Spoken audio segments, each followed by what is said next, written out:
Hello everyone, সবাইকে জানাচ্ছি a very good morning and happy new year. সবাই আশা করছি অনেক ভালো আছে এবং আমিও অনেক ভালো আছি। কথায় আছে যায় দিন ভালোই যায়, যেরকম 25 সালটা গেল খুবই ভালো কাটছে, আবার অনেক খারাপও কাটছে। যাই হোক, খারাপের কথা তো বলবো না, ভালো স্মৃতিগুলাই ধরে রাখা উচিত। পুরোনো সব খারাপ স্মৃতিগুলো ভুলে গিয়ে আজকে থেকে আবার নতুন করে সবকিছু শুরু করলাম। এভাবে ভালো মন্দ মিশিয়েই সবকিছু নিয়ে বেঁচে থাকতে চাই। বাঙালি হিসেবে নতুন বছর উপলক্ষে আজকে একদম সকাল সকাল গরম গরম ভাতের নাস্তা দিয়ে দিনটি শুরু করছি এবং বছরটাও। ছোটবেলায় এই কথাটা বিশ্বাস করতাম, বছরের প্রথম দিন ঠিক যেভাবে কাটবে সারাটা বছর নাকি ওইভাবেই কাটবে, এটা বিশ্বাস করতাম আর কি। সে যাই হোক, ছোটবেলায় তো কত কিছুই বিশ্বাস করতাম। আমি এখানে পেঁয়াজের কলি আলু দিয়ে ভাজি করছি, একটু জিরা ফোড়ন দিছি, পেঁয়াজ দিই নাই কারণ যেহেতু পেঁয়াজ পাতা। আর একটু বেশি করে পেঁয়াজ মরিচ দিয়ে ডিম ভাজা করেছি, সাথে ছিল টক পাতার ভর্তা। সকাল সকাল ভাত খেয়ে শরীরটা চাঙ্গা করে একদম কাজে নেমে পড়লাম। আজকে অনেক বেশি কাজ আছে, যেহেতু নতুন বাসায় উঠেছি, বাসাটা একটু ধুলাবালি ময়লা আছে, সবকিছু আস্তে আস্তে পরিষ্কার করতে হবে। আমার হাতে যেহেতু অনেক সময় নেই, আমি অল্প অল্প যতটুকু সময় পাচ্ছি সেই সময়েই অল্প অল্প করে কাজ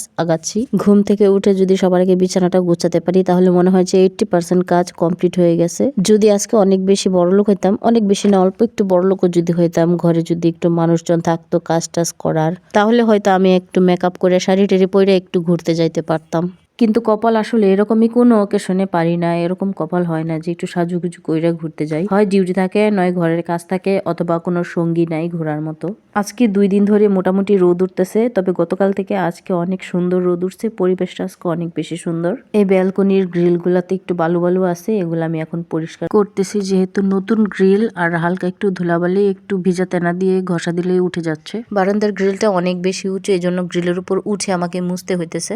আর খালি ভাবতেছি বছরের প্রথম দিন যদি উপর থেকে পইরা হাড়গুড় ভাঙে তাইলে কিন্তু রক্ষা নাই। ফাঁকে ফুঁকে সব কাজই করতে হইতেছে। একটু কাপড় ভিজায় রাখছিলাম, কাপড়টাও ধুয়ে দিলাম, তাহলে আবার রোদ শেষ হয়ে যাবে। শীতের দিনের রোদ অনেক বেশি মূল্যবান, এটা গত কয়েকদিনের পরিস্থিতি দেখে বুঝতে পারছি। রোদ তো নাই, আর এত পরিমাণ ঠান্ডা কুয়াশা। উপরের রডগুলো দেখে আমার মনে পড়ছে ছোটবেলায় একবার খেলতে গিয়ে রডগুলো আমার কপাল দিক দিয়ে ঢুকছিল। ছোটবেলায় কিন্তু আমি একদমই শয়তানি করতাম না, তারপরেও কি যে বিপদ আপদ ঘটতো আমার। আর এই যে আমার ঘরে পড়ার স্যান্ডেলগুলো এত পরিমাণ ময়লা হয়েছে, এই ময়লা জুতা ঘরে পরার থেকে না পরা অনেক ভালো। কতদিন ধরে খালি ধুবো ধুবো ভাবতেছি, কিন্তু আজকে রোদ দেখে আর লোভ সামলাইতে পারলাম না, এই জন্য গরম পানি দিয়ে আমি জুতাটা ভিজাই রাখছি প্রায় আধা ঘন্টা। এই জুতাটা কিন্তু ওয়াশেবল আর অনেক বেশি টেকসই। আমি কিনছিলাম 550 টাকা দিয়া, দামে যেরকম এটা কাজে অনেক ভালো, একদম রাফ ইউজ করতেছি। এখন এই গ্রিলের নিচের ওয়ালটা একটু পরিষ্কার করলে আমার গ্রিলটা সুন্দর পরিষ্কার করা কমপ্লিট। এরপর গোসল টোসল করে আসলাম, সব কাজটা শেষ করে একদম গোসল করে আসলাম। এখন বাজে দুপুর 3টা, এখনো কি সুন্দর রোদ একদম ঝলমল করতেছে। এদিকে পেটেও ক্ষুধা ক্ষুধা লাগছে। আমার একটা খারাপ অভ্যাস কি, ক্ষুধা লাগলে তারপর যাই আমি রান্না বসাই, আগে ভাগে রান্না করে যে বসে থাকবো সেটা আমার কখনই মনে হয় না। মনে হয় যে ক্ষুধা লাগবে, তারপর আমি আস্তে ধীরে রান্না করে খাবো। এরপর আমি চলে গেলাম রান্না করতে। এখন রান্না করতে বেশি সময় লাগবে না, ভাত বসাই দিছি অলরেডি। এরপর আমি নিয়ে আসছিলাম এই পুঁই শাকের বিচিগুলা।